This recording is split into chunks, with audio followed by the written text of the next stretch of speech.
DJ radio dan panggilan telefon misteri.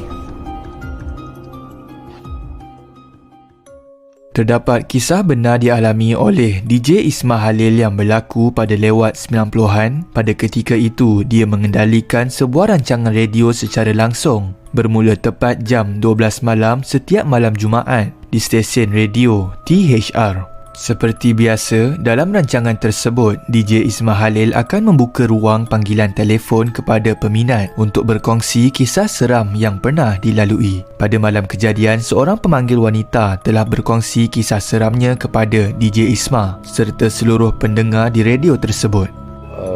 Di mana satu keluarga naik van yang pemanggil ini adalah perempuan, telefon saya di radio. Dia cerita pasal dia dengan keluarga dia, satu kisah dia kisah benar ni berlaku begini, saya dengan keluarga saya naik karak, kemudian nak mengelak satu kereta, kami semua jatuh ke gaung. Okay, mungkin malam ini ingin berkongsi cerita dengan para pendengar kita. Saya nak cerita apa yang berlaku kepada keluarga saya. Keluarga saya dalam perjalanan ke Kuantan menghadiri kenduri. Agak lambat, kami sepatutnya gerak awal. Bapa memandu laju, berjaya memotong kenderaan di depan demi kenderaan. Sampai ke kenderaan terakhir, van putih tersebut seperti tak membenarkan kami untuk memotongnya. Tapi bapa cuba. Kemudian cahaya putih di hadapan. Okey, dan sebab itu apa yang berlaku? Bapa tercampak ke gaung. Ibu juga tercampak ke gaung. Selepas habis dia buat panggilan, saya tanya dengan dia, kalau kau jatuh dengan keluarga kau, mana kau pun sudah mati, macam mana kau boleh telefon balik ke radio? Sebab saya selalu argue dengan pendengar saya selalu argue. Saya akan argue untuk mewakili pihak pendengar kan. Kita dapat rasakan feel tu. Kalau kau jatuh kau sudah mati. Ketika itu dia Pemanggil misteri itu menyatakan yang dia berada di Lebuh Raya Karak dan sedang dalam perjalanan bersama suami, anak serta kedua orang tuanya. Dan dia juga memberitahu bahawa terdapat sebuah lori yang hanya ada satu lampu sahaja menyala dan melintasi kereta mereka. Lori tersebut kemudiannya menyebabkan kereta mereka terbabas masuk ke dalam gaung. Pemanggil memberitahu bahawa dia sangat sedih kerana kedua orang tua, anak dan suaminya meninggal dunia akibat kemalangan itu dan dia juga ternampak dirinya mati di tempat kejadian. Rata-rata peminat yang mendengar ketika itu mengandaikan bahawa ianya hanya rancangan dari pihak penerbit. Namun, apa yang menggemparkan pada keesokan harinya terpampang di akhbar tentang kemalangan di Lebuh Raya pada kilometer yang sama. Kemalangan itu sama seperti dinyatakan oleh pemanggil misteri itu, di mana memang benar terdapat kemalangan yang melibatkan pasangan suami isteri, seorang anak dan dua orang tua. Menurut DJ Ismah Halil, dia pernah dengan segera mendengar semula rakaman panggilan dari si pemanggil misteri itu. Namun ia tidak mengeluarkan apa-apa bunyi. DJ Ismah juga memberitahu bahawa dia kadang-kadang percaya bahawa mangsa mungkin tidak dapat menceritakan perkara itu, namun mungkin terdapat pendampingnya boleh menceritakan balik seperti apa yang berlaku pada kisah ini.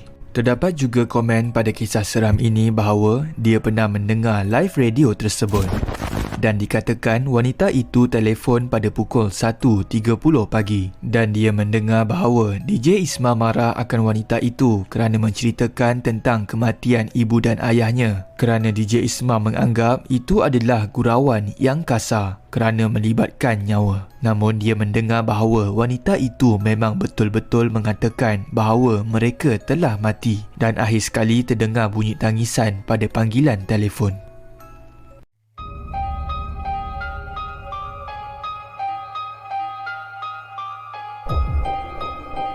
Nombor 4. Hantu Janet Sarawak.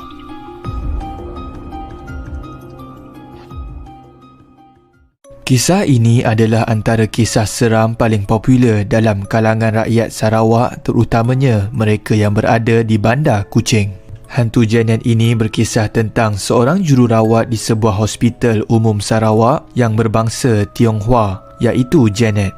Dia dipercayai telah diculik ketika dalam perjalanan pulang dari tempat kerja dan juga dipercayai menjadi mangsa ritual korban semah bagi memastikan projek pembinaan Jambatan Satok Sarawak berjalan lancar. Ketika itu, pembinaan Jambatan Satok sedang dijalankan dan telah tergendala disebabkan oleh penunggu kawasan.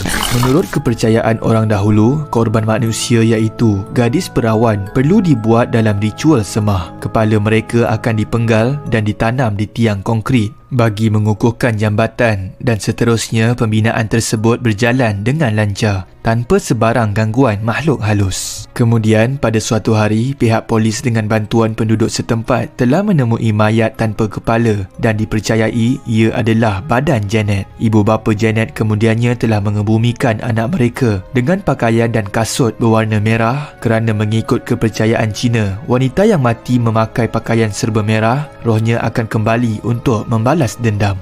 Pada asalnya cerita ni memang cerita yang selalu dimain-mainkan di Sarawak lah. Dia terjadi kat Jambatan Satok sebenarnya. Kisah Janet ni yang jadi mangsa korban semah lah. Korban semah ni maksudnya setiap pembangunan yang dilakukan di kawasan tu dia nak cari mangsa lah, nak cari darah, cari anak dara. So Janet ni lah yang jadi mangsanya. Kemudian penampakan hantu Janet mula menghantui masyarakat di Bandar Kuching. Ada antara penduduk yang nampak seorang wanita berpakaian merah berjalan kaki dengan payung pada waktu malam. Ada juga yang nampak wanita berpakaian merah menaiki feri pada waktu malam untuk merentas Sungai Sarawak tapi hilang ketika sampai ke seberang sungai. Kisah Janet ini juga telah difilemkan dengan tajuk Janet Sumpah Terlarang dan telah ditayangkan di Astro First pada Ogos 2021. Kita akan bahagia sampai mati.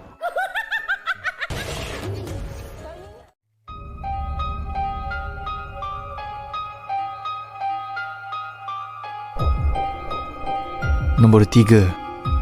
Hantu Kumkum.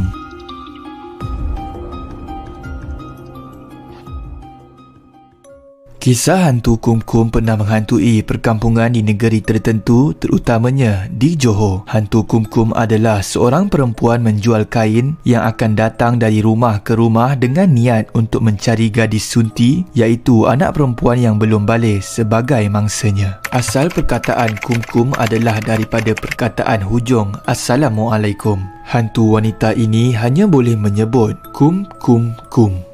Kisahnya bermula dengan seorang wanita yang terlalu taksub akan kecantikan diri sehingga sanggup melanggar perintah Allah dan dia melakukan perkara kurafat supaya ingin kelihatan cantik. Wanita tersebut telah mengikat perjanjian syaitan dengan mengamalkan ilmu hitam dan dia mempunyai pantang larang yang perlu dipatuhi, iaitu tidak boleh melihat cermin dalam tempoh 44 hari.